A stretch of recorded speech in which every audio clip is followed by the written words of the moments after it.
বর্তমান আমাদের এমএলএ সাহেব কি আপনাদের এখানে আসছিল? খবর নিছিল কোনো? এই টিকটিকির জন্য আমরা ওনার বগলে যাবার পাই না। এবার টিকটিকি সরানোর রাজনীতি অভয় কাকা। আপনারা তো জানেন, আপনারা সবাই জানেন, আমি কিছুদিন আগে এই জায়গায় মিটিং করছি না একটা, আপনারা জানেন তো না?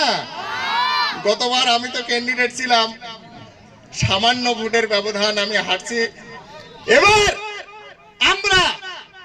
আমরা যারা আছি, এবার আমাদের একটাই লক্ষ্য হবো, আমরা দিসপুরের বুক থেকে হেমন্ত বিশ্ব শর্মাকে আমরা দিসপুরের বুক থেকে একদম ব্রহ্মমূত্র ফলাতে দিবেন তো না?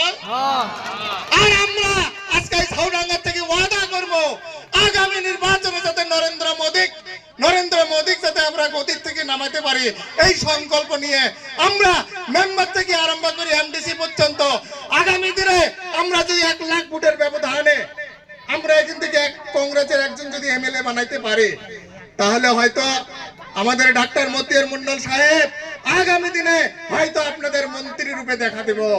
আপনারা যদি অনেক ভোটে জিতাতে পারেন, তাহলে আগামী দিনে আপনারা আমাদের সমষ্টি মন্ত্রী সমষ্টি, এই সমষ্টিতে আমরা আগে মন্ত্রী দেখছি, আরেকটা মন্ত্রী আমরা পাবো, এই আশা রাখিয়া আপনাদের কাছে ভুল ত্রুটির মাপ চায়া আপনারা আমার জন্য দোয়া করবেন, আমি আপনাদের দোয়া করবো।